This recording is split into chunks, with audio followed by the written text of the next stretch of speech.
जुलाई के महीने में दिसंबर से ठंड, 4 से 5 डिग्री सेल्सियस तापमान।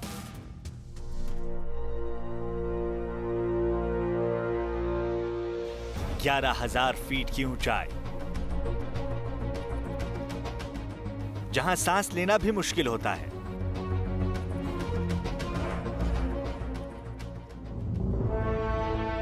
उस दुर्गम इलाके में तैनात हैं हमारे हिंद के जवान।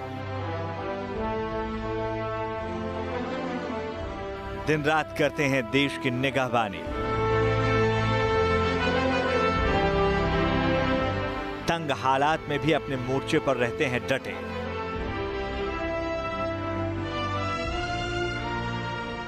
इन्हीं जवानों के बीच पहुंचा न्यूज नेशन।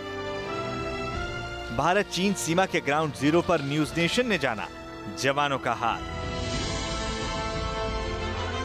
आखिर इतने मुश्किल हालात में कैसे रहते हैं जवान? सीमा पर टेंशन वाले माहौल में यहां कैसी है सुरक्षा व्यवस्था?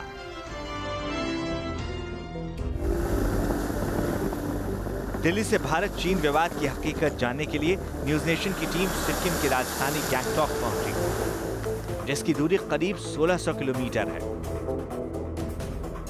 न्यूज नेशन की टीम सिक्किम में एसएसबी की एक ऐसी पोस्ट पर पहुंची जहां देश के वीर सपूत बेहद तंग हालात में भी पूरी मुस्तैदी के साथ तैनात हैं और अपनी सीमाओं की हिफाजत कर रहे हैं। महीना जुलाई को चल रहा है।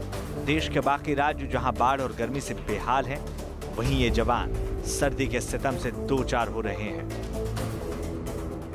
लेकिन बावजूद इसके इनके जोश और जज्बे में कोई कमी नहीं है। आज हम आपको अपनी इस खास रिपोर्ट में दिखाएंगे कैसे ये जवान इतनी ऊंचाई पर और इतने सर्द मौसम में भी रहते हैं और कैसे अपना फर्ज निभाते हैं। इनके पास सोने के लिए मुलायम बिस्तर नहीं होते, खाने के लिए लजीज पकवान नहीं होते। ये महीनों अपने परिवार से दूर रहते हैं, लेकिन इसका मलाल इनके चेहरे पर रत्ती भर भी नजर नहीं आता। सिक्किम में भारत और चीन के बीच चल रही तनातनी के बीच न्यूज नेशन की टीम ग्राउंड जीरो पर उस जगह पहुंची जहां से डोकला करीब 50 किलोमीटर की दूरी पर है। यह है लुंगथुंग पोस्ट। इस पोस्ट पर 2500 किलोमीटर की लंबी सीमा की सुरक्षा का जिम्मा सीमा सशस्त्र बल के जवानों के कांधों पर है, जो हर पल यहां से चीन की चाल पर नजर रखते हैं। लुंगथुंग पोस्ट जमीन से करीब 11,000 की ऊंचाई पर मौजूद है। महीना जुलाई का चल रहा है, लेकिन यहाँ का तापमान 4 से 5 डिग्री सेल्सियस है, जो हड्डियों को गलाकर रखते हैं। लेकिन इस सर्द मौसम में भी हमारे ये जवान पूरी मुस्तैदी के साथ टिके हुए हैं, जैसे इन पर ठंड का कोई असर ही ना हो। महीना भले ही जुलाई का हो, लेकिन लुंगथुंग की बात की जाए तो यहाँ तापमान जो है वो 4 से 5 डिग्री सेंटीग्रेड तक लुढ़क जाता है। 11,000 फीट की ऊंचाई पर मैं मौजूद हूं और यहाँ पर हार्ट कपा देने वाली ठंड पड़ती है। इन मुश्किल परिस्थितियों में किस तरह से एसएसबी के जवान यहाँ पर रहते हैं, वो तमाम जानकारी मैं आपको दूंगा। किस तरह की उनकी जीवन शैली होती है, कैसा उनका शेड्यूल होता है और किन मुश्किल परिस्थितियों का उनको दिन भर सामना करना पड़ता है, किस तरह की चुनौतियां वो झेलते हैं। इस पोस्ट को देखकर इस बात का अंदाजा लगाना ज्यादा मुश्किल नहीं है कि जवान किन हालात में अपनी ड्यूटी निभा रहे हैं। ये पोस्ट फाइबर, टिन और लकड़ी से बनी हुई है। आपको ऐसा लग सकता है कि यह कमरा बेहद गर्म होगा, लेकिन ऐसा नहीं है। अगर सैनिकों ने ये खास और गर्म कपड़े ना पहने हो तो इतनी सर्दी में इस कमरे में 2 मिनट भी टिक पाना नामुमकिन है। जिस हिसाब से यहाँ पर ये बीओपी बनी है, ये किस तरह से बनाई गई है और इससे किस तरह से आपको राहत मिलती है? सर्वप्रथम मैं बताना चाहता हूँ, ये फाइबर सीट है। ये जब तेज हवा चलती है, ठंडी बर्फीली हवा, तो ये उसे रोकती है ताकि वो अंदर ना सके। सबसे पहली बात इसका ये काम है, मुख्यतः ये काम आप देख सकते हैं। और ये अर्धनिर्मित जो है सेमी परमानेंट है, ये बनी हुई ये बिल्डिंग, और इसमें इस्तेमाल किया गया है मोटा मोटी ये समझ लीजिए टीन का, और इसमें कुछ हमारे साथ इसमें लकड़ी का इस्तेमाल किया गया है ताकि जो बाहर की ठंड हो वो अंदर ना आ सके। इसके मार्फत ये कुछ गर्म रहता है। बिल्कुल, आप देख सकते हैं कि यहाँ पर जो बाहरी हिस्सा है इस बीओपी का, उसको बनाया गया है। यहाँ पर देखिए ये इस्तेमाल किया गया है जिससे कि जो बाहरी बर्फीली हवाएं हैं वो अंदर दाखिल ना हो सके। दूसरी तरफ आप देखिए ये टीन से निर्मित है, ये भी पूरी तरह से प्रोटेक्टेड है। यहाँ इसके थ्रू भी आप जो मजबूती भी मिलती है, साथ ही साथ बर्फीली हवाओं से भी ये सुरक्षा प्रदान करती है। अंदर हम जाते हैं रूम में, किस तरह की परिस्थितियां होती हैं, किन मुश्किल परिस्थितियों में एसएसबी के जवान रहते हैं। ये देखिए, ये प्लाईवुड से पूरी तरह से बनाया गया है। 11,000 फीट की ऊंचाई पर इसी तरह का निर्माण किया जा सकता है। बेहद मुश्किल परिस्थितियां होती हैं। जैसा कि हमने आपको बताया कि जुलाई महीने में भी यहाँ का तापमान 4 से 5 डिग्री सेल्सियस है, तो जरा सोचिए कि नवंबर और दिसंबर के महीने में यहाँ का मंजर कैसा होता होगा। ग्राउंड जीरो से अपनी रिपोर्ट के दौरान हमारे संवाददाता ने खुद खास कपड़े पहने और जूते भी पहने, क्योंकि इस इलाके में 1 मिनट भी यहाँ रुकना मुश्किल है।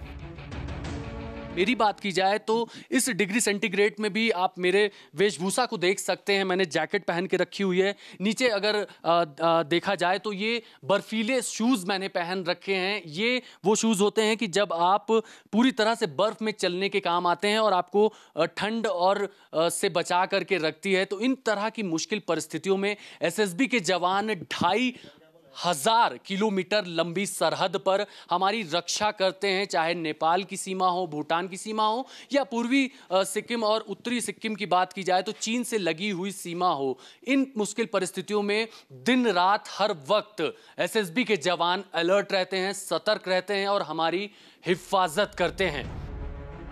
दरअसल सर्दी के मौसम में यहाँ 2 से 3 फीट चौड़ी बर्फ की चादर बिछ जाती है। ऐसे में जवानों की परेशानी दोगुनी हो जाती है, क्योंकि इस दौरान इन्हें खुद को तो बचाए रखना ही होता है, साथ ही जमी बर्फ भी हटानी होती है। मतलब जवानों को एक साथ 2 मोर्चों पर लड़ना होता है। अगर बात अक्टूबर, नवंबर, दिसंबर, जनवरी की जाए, जब वाकई ठंड जो रहती है वो बहुत अपने उफान पे होती है, उस समय किस तरह की परिस्थितियां यहाँ होती हैं? परिस्थितियाँ उसमें बिल्कुल ही विपरीत हो जाती है। हमारे रहने के बिल्कुल विपरीत हो जाती है। आप जो देख रहे हैं बाहर बिल्कुल बर्फ़ की 2 फीट 3 फीट मोटी चादर बिछ जाती है। यहाँ से वहाँ तक सारे मोर्चे पे बर्फ़। हमारा काम होता है मोर्चों से बर्फ़ उठाना ताकि मोर्चे टूट ना जाएँ। और सबसे बड़ी दिक्कत होती है उसमें खुद को बचाए रखने की। आप किस तरह बर्फ़ में सर्वाइव करते हैं। और संचार की व्यवस्था में थोड़ी परेशानी होती है। और ये आवागमन में जैसे नीचे जाना हो किसी कारणवश या कुछ हो, जैसे किसी को छुट्टी जानी हो, उसमें थोड़ी सी परेशानी होती है, क्योंकि ये रास्ता पूरा ब्लॉक हो जाता है पूरी तरह। कभी कभी तो 2-3 दिनों तक बिल्कुल ब्लॉक रहता है। लेकिन इतनी ऊंचाई पर दिक्कत केवल ठंड की नहीं है, इससे भी बड़ी एक परेशानी से इन जवानों को रोज 2-4 होना पड़ता है, और वो है ऑक्सीजन की कमी। जी हाँ, इतनी ऊंचाई पर ऑक्सीजन की कमी एक बड़ी समस्या है। यहाँ अक्सर ऑक्सीजन कम हो जाती है और इसका सीधा असर जवानों की सेहत पर पड़ता है। ऑक्सीजन की मात्रा यहाँ पे बहुत ज़्यादा कम हो जाती है। इन मुश्किल परिस्थितियों से किस तरह से निपटते हैं एसएसबी के जवान? जब ऑक्सीजन की मात्रा कम हो जाती है तो आप किस तरह से निपटते हैं? किस तरह के संसाधन आपके पास है? ऑक्सीजन की कमी यहाँ तो बनी रहती है निरंतर। 13% ऑक्सीजन है, जो कि नीचे 21% से काफ़ी कम है। लेकिन ये बात तो जुलाई के महीने की। जी बिल्कुल। और जब हमारे पास ऐसा कुछ होता है तो हमारे पास एक ट्रेंड बंदा रहता है जिसने कि मेडिक्स कोर्स कर रखा हो। इस दौरान हमने ये भी जानने की कोशिश की कि अगर कोई जवान ऑक्सीजन की कमी से जूझता है तो उसे कैसे मेडिकल हेल्प दी जाती है। तो हमारे साथ हैं हमारे ये जवान दिनेश सिंह उस्ताद, ये बताएंगे आपको। आप दिखाइए इनको किस तरह से ऑक्सीजन दिया जाता है। बिल्कुल, यहाँ पर ऑक्सीजन सिलेंडर की व्यवस्था की गई है। अगर कोई जवान ऑक्सीजन की कमी महसूस करता है तो उस वक्त इस तरह से एक तरह का फर्स्ट एड दिया जाता है, जिससे कि वो तुरंत कम बैक कर सके, फिटनेस लेवल उसका मेंटेन हो सके। किस तरह से ये काम करता है, जरा एक डेमो करके हमको बताइए। आपको मैं बताना चाहता हूँ कि ये हमारे जवान जो मतलब 11,000 हाइट के ऊपर हैं, तो इसलिए हम इसको जो नॉर्मल उसको बीपी नहीं मिल रहा है तो उनके लिए हम 20 कर सकते हैं, और इसके ऊपर से 30 जो हाई हो रहा है तो हम 80 तक ले जा सकते हैं, और नॉर्मल 20 से 40 के क्षमता रखता है। तो इस तरह की परिस्थितियां होती हैं। अगर ऑक्सीजन की मात्रा कम हो जाती है तो सिलेंडर यहाँ पर बाकायदा रखा गया है बीओपी में, लुंगथुंग बीओपी में और तमाम जितनी भी बीओपी हैं, क्योंकि लगातार हाइट जो है, फीट जो है वो बढ़ती जाती है। 11,000, 12,000, 13,000। नेपाल की बात की जाए तो 13,000 फीट की ऊंचाई पर वो सीमा पर मौजूद होते हैं एसएसबी के जवान। देखा आपने, इतनी ठंडी और कम ऑक्सीजन के माहौल में भी जवानों का हौसला नहीं टूटता और ये किसी चट्टान की तरह डटे रहते हैं। साथ ही दिलो जान से देश की हिफाजत करते हैं। हम ये भी जानना चाहते थे कि हमारे जवानों की दिनचर्या कैसी होती है, वो कितने बजे सोते हैं, कितने बजे उठते हैं और कैसे इतनी सर्द हालात में ट्रेनिंग लेते हैं। हमें अपने सारे सवालों का जवाब सब इंस्पेक्टर सोनू कुमार से मिल गया। मैं दाखिल हो रहा हूं लुंगथुंग बीओपी के दूसरे रूम में, जो कि यहां पर बनाया गया है ठीक उसी तरह से बनाया गया है जिस तरह से पहला कमरा बनाया गया था। चूंकि रात का वक्त है और सुबह सनराइज के वक्त तमाम जो शेड्यूल होता है वो देखना पड़ता है, इसलिए सोने का जो समय है और उठने का जो समय है, पूरा शेड्यूल क्या है वो हम जानने की कोशिश करते हैं। क्या शेड्यूल होता है आपका पूरा? सर्वप्रथम सुबह सुबह हमारा स्टैंड 2 होता है, जिसमें कि हम बिल्कुल फ्रेश होकर सभी मोर्चे देखते हैं, चेक करते हैं कि जो है चारों बगल हम ठीक हैं, सुरक्षित हैं, क्योंकि हमारे एक संतरी हमारे हमेशा लगे रहते हैं रात भर। लेकिन सुबह सारे जवान जाते हैं अपने मोर्चे में और अपने क्षेत्र की निगरानी करते हैं कि हमारा क्षेत्र जो पूरी तरह सुरक्षित है कि नहीं। और बस स्टैंड 2 के बाद हमारा पीटी का टाइम होता है 6 बजे, 6 से 6:40 तक हमारा पीटी टाइम चलता है। और उसके बाद फिर ब्रेकफास्ट होता है हमारा, और ब्रेकफास्ट के बाद 8 बजे से फिर दूसरा पीरियड शुरू होता है हमारा परेड पीरियड, जिसमें कि एक पार्टी हम निकालते हैं पेट्रोलिंग के लिए, ताकि अब इस क्षेत्र पर अपना दबदबा बना रखे। और अभी तनाव भी ज्यादा है। बिल्कुल, और लोगों को पता चले, हमारे प्रेजेंस के बारे में पता चले, हम आते हैं इधर जाते हैं। और बाकी कुछ जो हमारी नफड़ी बस्ती है बंदे, हमारा ये जो मेंटेनेंस अपने एरिया का हम मेंटेनेंस करते हैं बिल्कुल। और फिर उसके बाद 12 बजे हमारा पीरियड ख़त्म होता है, लंच टाइम होता है। लंच टाइम के बाद फिर हमारा नेक्स्ट पीरियड शुरू होता है। उस वक्त मैं या कोई जो हमारे हेड कांस्टेबल उस्ताद हैं वो ट्रेनिंग देते हैं या सिखाते हैं, जो हमारा है कार्य करने की हमारी कार्यशैली है, उसके बारे में फिर से उनको रिफ्रेश किया जाता है, उनको क्लास लिया जाता है। और 4 बजे तक हमारा वो पीरियड चलता है। इस दौरान सब इंस्पेक्टर सोनू कुमार ने हमें एक खास बात भी बताई।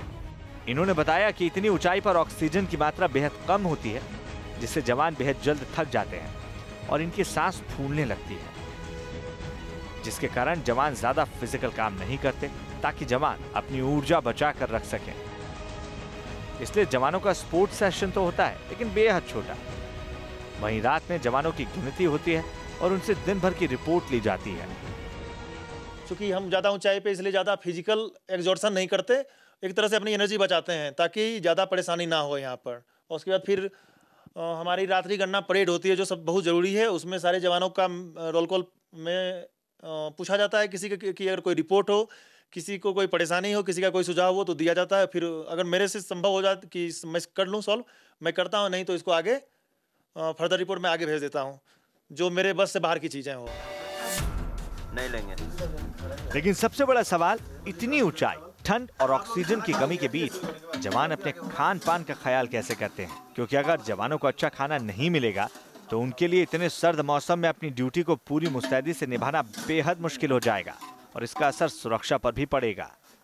और डाइट की बात की जाए तो किस तरह की डाइट होती है, क्योंकि बेहद मुश्किल परिस्थितियां होती हैं? जहाँ तक डाइट की बात है तो ये आप देख ही रहे हैं कि बहुत टफ टेरेन है, और यहाँ पर खुद को स्वस्थ बनाए रखने के लिए हमें काफ़ी हैवी डाइट लेनी पड़ती है, जिसमें कि प्रोटीन ज़्यादा हो। हमारा भोजन उसी तरह होता है, मतलब प्रोटीन जिसमें ज़्यादा हो, नॉनवेज ज़्यादा यहाँ पर, चूँकि प्रोटीन का सबसे अच्छा साधन वही है। यहाँ पर दूसरा कोई साधन ज़्यादा है नहीं, नॉनवेज ज़्यादा हमारे डाइट में शामिल होता है सर।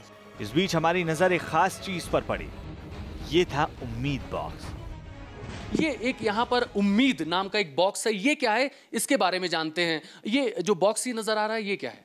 ये एसएसबी कर्मियों के लिए, जैसे किसी का कोई सुझाव हो, किसी को कोई परेशानी हो और ये आगे देना हो, ये खबर अपनी आगे देनी हो उनको, तो ये उम्मीद बॉक्स में वो अपना जो है सजेशन डाल सकते हैं, इसमें सुझाव डाल सकते हैं, या जो भी उनकी मांगे हो इनमें डाल सकते हैं। ये उम्मीद बॉक्स जो है ये हमारे हेडक्वार्टर जाता है यहाँ से। बिल्कुल, अगर किसी तरह की कोई समस्या हो, दिक्कत हो, तो इस बॉक्स के जरिए सीधे हेडक्वार्टर तक सूचना पहुंचाई जा सकती है। नजर से मिलाई मजा आ गया। यहाँ पर जो नेटवर्क है वो भी बेहद ना के बराबर रहता है और इन परिस्थितियों में ये लोग खुद से ही अपना मनोरंजन करते हैं। आप देख सकते हैं कि यहाँ पर टीवी भले ही मौजूद है, लेकिन बैड वेदर कंडीशन की वजह से वो काम नहीं कर रही है। तो इन परिस्थितियों में ये जवान अपने आप को एंटरटेन करने के लिए दिन रात मेहनत करने के बाद इस तरह से मनोरंजन का साधन खोजते हैं, तलाशते हैं। यहाँ पर जो जवान मौजूद हैं उनसे बातचीत करते हैं।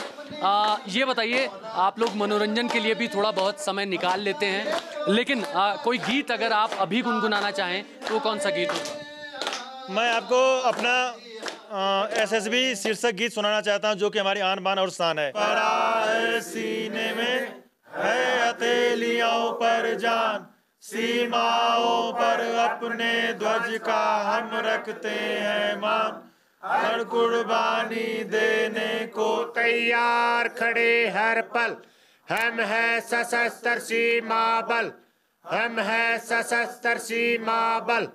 सिर शत्रु की चालों पर दांतों में हथियार, लेकिन दुश्मन हर भारतवासी के लिए सच्चा प्यार।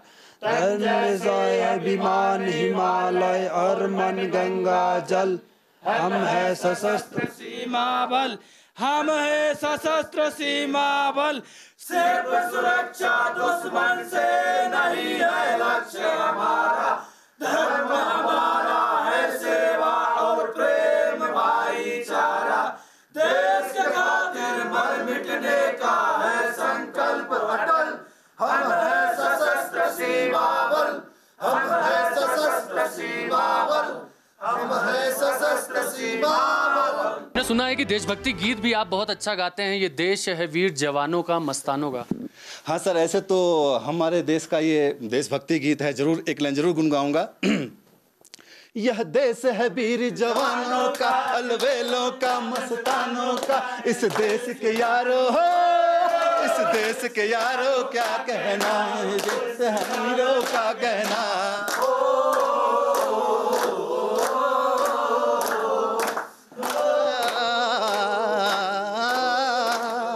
जवानों को फिल्मी गाने भी बेहद पसंद हैं और अक्सर वो इन्हें गुनगुनाते हैं।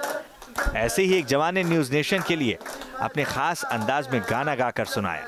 सर यहाँ तो अक्सर अपने अपने भाषा के, कई भोजपुरी, कोई हिंदी।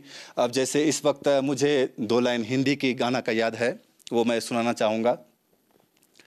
मेरे रस के कमर तूने पहली नजर, जब नजर से मिलाई मजा आ गया। मेरे रस के कमर तूने पहली नजर, जब नजर से मिलाई मजा आ गया। घर से कोसों दूर इतने खराब मौसम में यही नाच गाना इन जवानों को तरोताजा रखता है, क्योंकि ये जवान महीनों अपने परिवार वालों से नहीं मिल पाते, उनसे बातें नहीं कर पाते। ऐसे में लुंगथुंग की ये पोस्ट ही इनका घर है और ये लोग ही इनका परिवार, जिनके बीच ये हर गम, हर परेशानी को भूल जाते हैं और हंसते हंसते पूरी मुस्तैदी से अपना फर्ज, अपनी ड्यूटी निभाते हैं। चाहे हालात कैसे भी क्यों ना हो, सीमा पर विवाद हो या सीमा पर शांति हो, हर वक्त हिंदुस्तान के ये प्रहरी अपने फर्ज को निभाने के लिए ग्राउंड जीरो पर डटे रहते हैं। एक और सवाल मैं आपसे जानना चाहूँगा, इन मुश्किल परिस्थितियों में जब आप घर परिवार से दूर रहते हैं तो निश्चित रूप से परिवार की याद आती होगी। याद तो आती है सर, लेकिन यही हमारे यहाँ पे हमें तो यही हमारा परिवार है, इनके साथ रहते हैं, पता नहीं चलता, थोड़ी याद आती है घर की, लेकिन इनके साथ रहकर जो है घर की उतनी कमी महसूस नहीं होती, क्योंकि यही हमारा परिवार है। क्योंकि हम यहाँ घर से बाहर हैं, हमारा परिवार यही, हमारा सुख दुख देखने वाले यही हैं, इनके सुख दुख देखने वाले हम हैं। तो बिल्कुल यही जज्बा है, यही जोश है, यही जुनून है जो कि बताता है कि सशस्त्र सीमा बल के जवान भले ही कई 100 किलोमीटर, 1000 किलोमीटर अपने घर परिवार से दूर रहते हैं, लेकिन बावजूद उसके ये जो आप देख रहे हैं बीओपी में, जवान एक दूसरे के फैमिली की तरह होते हैं, इस तरह से घुल मिल जाते हैं, एक दूसरे का सुख दुख दर्द बांटते हैं और समय मिलता है तो थोड़ा बहुत मनोरंजन भी कर लेते हैं। वीडियो जर्नलिस्ट अनूप यादव के साथ अभिषेक पांडे, न्यूज़ नेशन, सिक्किम।